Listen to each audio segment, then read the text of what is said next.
How to cancel an Airasia flight ticket. Hello everyone.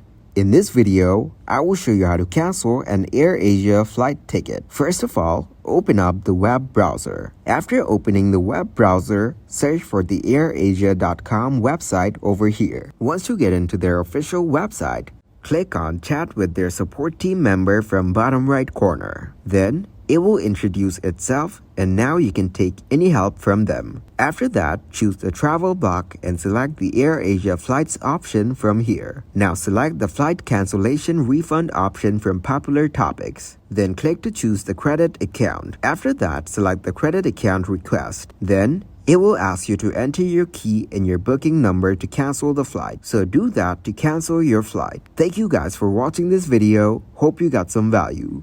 Make sure to like the video and subscribe to the channel to get notified for new videos. See you in the next one.